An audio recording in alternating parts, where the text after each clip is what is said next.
invite Minister of State for the Ministry of Culture, Community and Youth, his title is quite long, and the Ministry of Trade and Industry, Mr. Alvin Tan. Wow!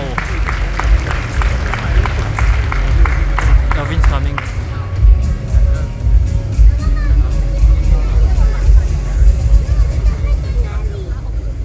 Thank you, Sonia. Good to see you again. And to Victor Lee, CEO of CIMB, and to all of our guests, thank you for coming on a Saturday morning. I was supposed to wear a suit this morning, but I came, if you look at my shoes, it's full of mud. Because I came from a tree planting event this morning. I planted about 3 or 4 trees. Could have planted a little bit more. And the reason why I thought to share that video is because I was thinking, what best to share that might be useful to all of us? What might be useful to all of us? And to think about this from a national level, and then we come down to a personal level. Is that okay for everyone? Okay. And it got me thinking when I was planting trees today with mud everywhere, that if you think about 60 years of independence, today, this year we celebrate 60 years of independence. And the practice of tree planting was first instituted by our founding Prime Minister, Mr. Lee Kuan Yew. He planted a mempat tree on the terrace surface. And year after year after year, we uphold this practice and the tradition of planting trees. And the act of planting trees is not just the tree itself, but it's a symbolic meaning to it. Why? The tree, when you plant it, it provides shade, it provides protection. It's a bulwark against climate change. It is also, as I asked the young tree planter with me this morning, I said, what else do trees give? And he said, oxygen. So a tree provides shade, provides protection, it provides oxygen. And for generations of Singaporeans, we need to steward our trees. You plant a tree today, you have to water it, you have to tend to it, you have to make sure there's plenty of sunshine, you have to make sure there's plenty of rain. In the same vein, we also need to steward other things. And today I'm going to talk about what else we need to steward. First, we need to steward our treasures.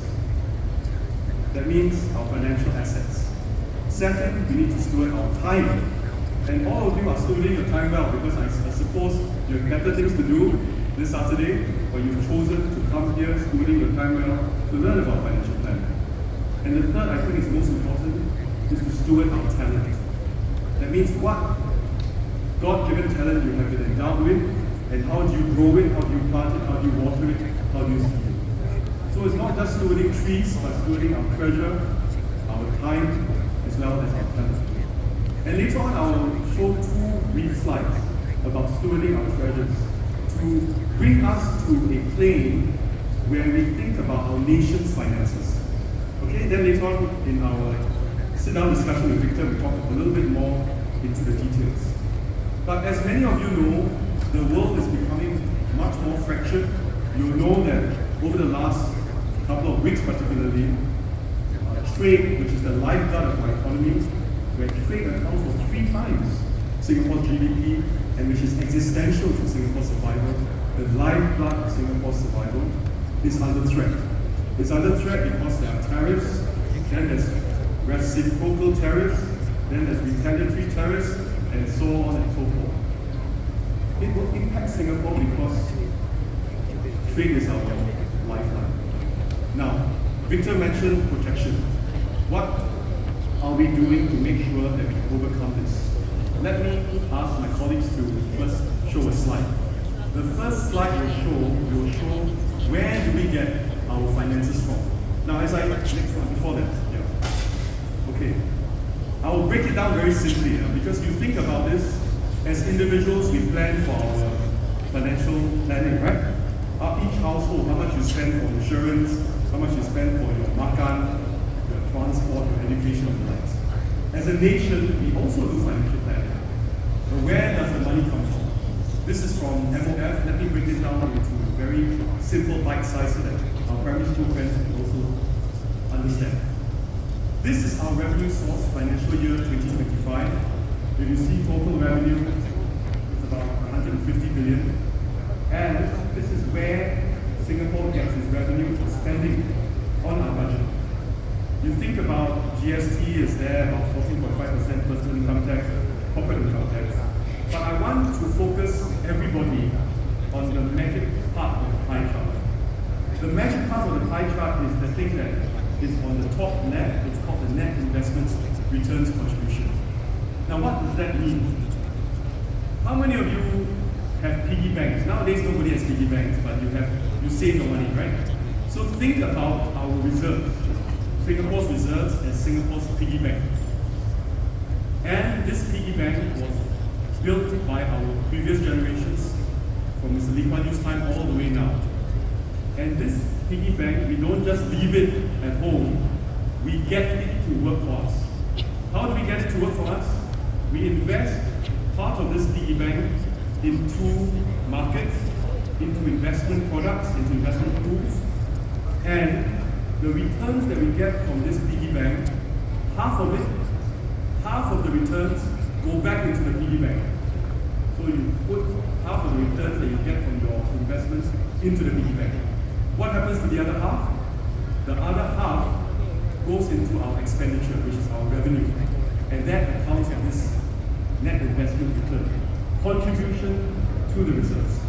So next time you think about this, you can also apply what we do into your own. You invest that, half put it back into the piggy bank, so it grows. Half you need to spend on, it could be, your makan, your food, or your clothing, and that's what we do nationally. And this half contributes to almost about 18 to 20% of our entire budget. And that is very valuable. It's incredibly valuable because if you don't have that portion, then the other ones will have to increase. And that's why Singapore can continue to maintain a competitive tax rate, a relatively low tax rate compared to many advanced economies, OECD. Is because we stewarded this piggy bank well. Now, the next slide is now important. If you go to the next slide, that was where the money comes from, right? The revenue. Now, where does the money go to? This is also important. Can you tell me, if anybody, where is our biggest expenditure? You can just shout it out. Yes, that is the big one. That's the blue color, and that's important. I just talked about social development. We have increased our spending in social development over the years. But if you think of one bucket which is the most, that is the second largest, defense. Defense is about 23.4 billion. And if you look at what happened with Ukraine and what happened at the Oval Office, I think defense must remain a key portion of our expenditure. But you're absolutely right. Health accounts for about 20.8 billion, and there are estimates that we will reach about 30 billion by 2030. The third one, can you tell me which is the biggest one? The third biggest? It's education. So defense, health, and education. And this is where our priorities are, and this is where we will continue to spend, to safeguard our nation, to make sure that as our population ages, and by the way, we are one of the countries with the highest life expectancy in the world. And therefore, we need to have good health expenditure to be able to fund it. There are some countries, if you read The Economist, there are some countries where they are very young, but Victor, as we talked about earlier on, they are not quite using their youth dividend. Some countries are facing an increasing healthcare bill. And some are saying that I am growing old before I grow rich.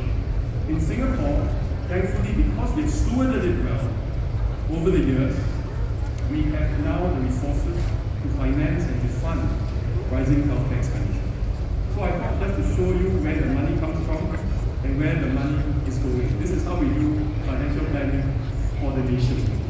Okay, so that is important, and that's why it's important for us to steward our treasure.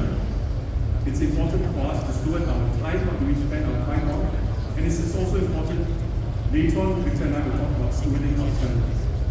Today, there are many youths among you. You have a youth dividend. We'll talk about it further.